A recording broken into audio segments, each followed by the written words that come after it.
अस्सलाम वालेकुम गाइस। इस वीडियो में हम CFG टू CNF जो चॉम्स्की नॉर्मल फॉर्म है वो पढ़ेंगे। ये पढ़ने के लिए आपको एक बात पता होनी चाहिए कि कोई क्वेश्चन आया हो जो CFG हो, उसे आपको CNF में करने के लिए सबसे पहले नल प्रोडक्शन प्रोडक्शन में कन्वर्ट होगा, फिर आपका कन्वर्ट होगा यूनिट प्रोडक्शन में, और फिर CNF में। तो पहले आपको ये चीज आनी चाहिए, फिर ये आना चाहिए, और फिर ये आना चाहिए। तो ये दो अगर आपको आते होंगे तो आप ये सॉल्व कर सकोगे। अगर आपको क्वेश्चन इसी फॉर्म में ऑलरेडी दिया हुआ होगा यूनिट प्रोडक्शन में, तो आप सॉल्व कर लोगे, अदरवाइज आपको थोड़ी डिफिकल्टी आएगी। तो टॉपिक को शुरू करने से पहले हम CNF समझ लेते हैं थोड़ा सा। मैं यहाँ पे रूल लिख लेता हूँ। रूल इज दैट अगर एक नॉन टर्मिनल के प्रोडक्ट में सिंगल टर्मिनल हो, so it is in CNF। और अगर एक नॉन टर्मिनल के प्रोडक्ट में दो नॉन टर्मिनल्स हो तो वो भी CNF में है। ये ध्यान रहे कि not more than two non terminals, not less than two non terminals. अगर जरा भी इसमें चेंजेस होगा तो वो CNF में नहीं होगा, हमें उसे लाना है CNF में। इन द सेम वे, अगर एक टर्मिनल की जगह पे दो टर्मिनल्स है तो हमें उसे CNF में कन्वर्ट करना है। सही है। अब इसे हम शुरू करते हैं और क्वेश्चन सॉल्व करते हैं। क्वेश्चन 1 ये है। सबसे पहला काम आप क्या करोगे, आप ये देखोगे कि इसमें कौन सी प्रोडक्ट्स है जो ऑलरेडी CNF में है, जिसे हमें चेंज करने की जरूरत नहीं है। दिस ऑल आर द, जो सर्कल है वो सारे जीरोज है, सही है, वो ओ नहीं है, तो ये जीरोज है। तो नंबर्स आपको पता होगा, नंबर्स आर टर्मिनल्स। तो ये सिंगल जो टर्मिनल्स है, these are already in CNF। This is also already in CNF। All the remaining ones are not in CNF। क्यों? क्योंकि non terminal and terminal, terminal non terminal, terminal non terminal, non terminal. तो यहाँ पे दो non terminal के साथ एक terminal है। अलोन दो नॉन टर्मिनल्स होते तो वो CNF में होता।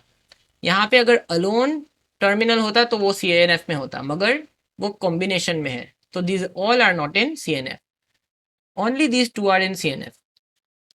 तो इसमें पहला स्टेप क्या होता है कि जो टर्मिनल है उसके लिए हम एक नॉन टर्मिनल इंट्रोड्यूस करते हैं। वो आप कोई भी टर्मिनल इंट्रोड्यूस कर सकते हो। मैं for 1 I am introducing x and for 0 I am introducing y। अब हम इसके फिर से प्रोडक्ट्स लिखते हैं, और इस वक्त हम क्या करेंगे, जहां पे 1 है उस जगह पे हम x लिख देंगे, नॉन टर्मिनल लिख देंगे। तो क्या हो जाएगा, इस 1 की जगह पे हम क्या लिखेंगे, x एंड देन a। और 0 की जगह पे क्या लिखेंगे, y एंड b। a के प्रोडक्ट्स में क्या होगा, in place of 1 what will I right, I will write x। और रिमेनिंग प्रोडक्ट्स हम सेम रहने देंगे, a। और 0s में 0 की जगह पे क्या लिखेंगे, y and remaining 1 is s। और 0 की जगह पे 0 ही रहेगा। देखो, जब सिंगल होगा जो ऑलरेडी CNF में होगा हम उसे नहीं चेंज करेंगे, जो CNF में नहीं होगा उसे चेंज करेंगे। तो ये CNF में है तो इसे हम नहीं चेंज करेंगे, this 0 is already in CNF। b में क्या है, 0 b। तो 0 की जगह पे हम क्या लिखेंगे, y एंड देन b। और 1 इज ऑलरेडी इन CNF। ये पहला स्टेप हो गया। सेकेंड स्टेप करने से पहले आप ये देखो कि अब कौन कौन से CNF में हो गए हैं। Is this in CNF? Yes, this one is also in CNF, this is also in CNF, this is also in CNF, this is CNF, this is in CNF, this one is in CNF।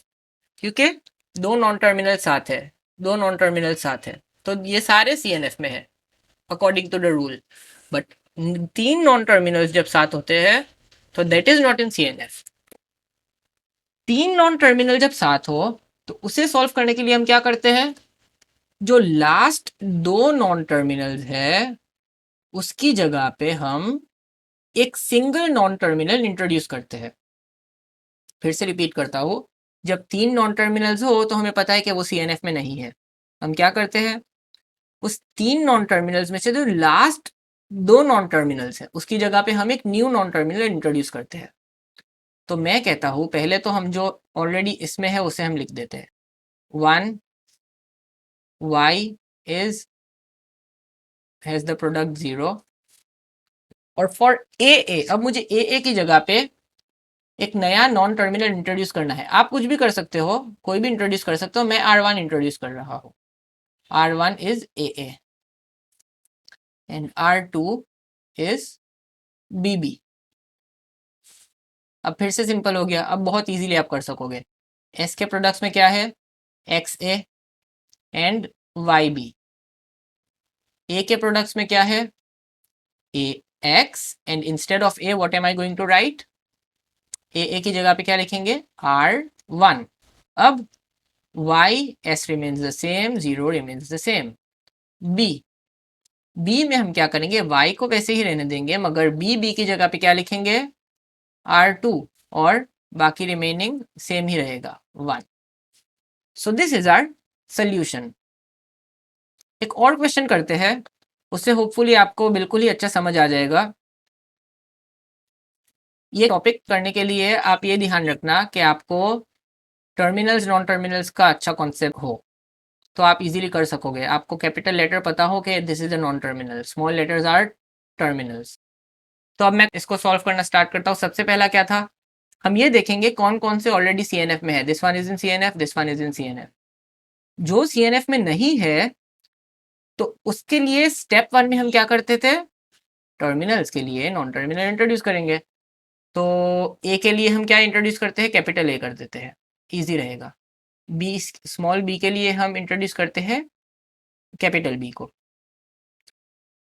अब इसके products अगर हम बनाना start करते हैं तो ए की जगह पे क्या होगा, ए एस ए, बी की जगह पे बी एस बी। ए की जगह पे जो ऑलरेडी CNF में है उसे हम नहीं चेंज करेंगे, A remains the same, B remains the same. Is this in CNF, देखो यहाँ पे भी तो मैंने लिखा हुआ है कि दो अगर हो तो वो CNF में है, तो अकॉर्डिंग टू दिस रूल ये होना चाहिए। मगर these both are non-terminals and these both are terminals, इस वजह से ये CNF में नहीं है। तो हम क्या करेंगे, इसकी जगह पे जो हमने नया नॉन टर्मिनल इंट्रोड्यूस करा था वो लिख लेंगे, AA एंड BB।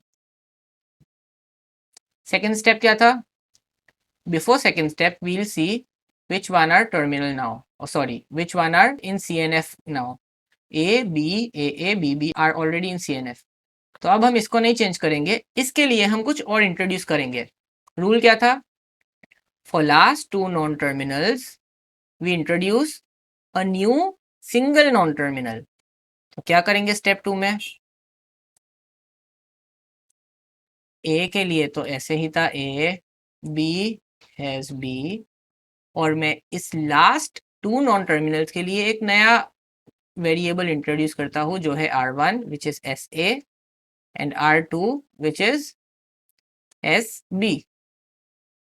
अब क्या होगा, S के प्रोडक्ट्स लिखते हैं, A and instead of this SA what am I going to write, R1, R1। Instead of this SB I am going to write R2, B, R2। A remains the same, B remains the same, AA and BB। So this is a solution। ये अभी आपको बहुत simple लग रहा होगा। अगर मैं आपको क्वेश्चन में ऐसा दे दूँ कि A है एंड B है तो आप कंफ्यूज हो जाओगे, सिंगल बी के डबल नॉन टर्मिनल में कैसे करेंगे, तो ये मसला होगा। तो इसके लिए आपको यूनिट प्रोडक्शन आना चाहिए। यूनिट प्रोडक्शन में जब आप करोगे तो इस फॉर्म में आ जाएगा आपका, या फिर इस ऐसे किसी फॉर्म में आ जाएगा जब आप यूनिट प्रोडक्शन से सॉल्व करोगे। अगर मैं आपको एक सवाल दूं, S has products A B and epsilon, आप क्या करोगे, एप्सिलॉन का तो कोई क्वेश्चन है ही नहीं डिस्कस। एप्सिलॉन को सॉल्व करने के लिए आपको कहाँ जाना पड़ेगा, रिमूवल ऑफ नल प्रोडक्शन, उसमें जाके आप इस एप्सिलॉन को रिमूव करोगे। अगर बी आ जाए तो आप क्या करोगे, रिमूवल ऑफ यूनिट प्रोडक्शन में जाके इस बी को रिमूव करोगे, फिर आपका ये सवाल इजीली सॉल्व हो जाएगा। सही है। That's it for this video, thank you.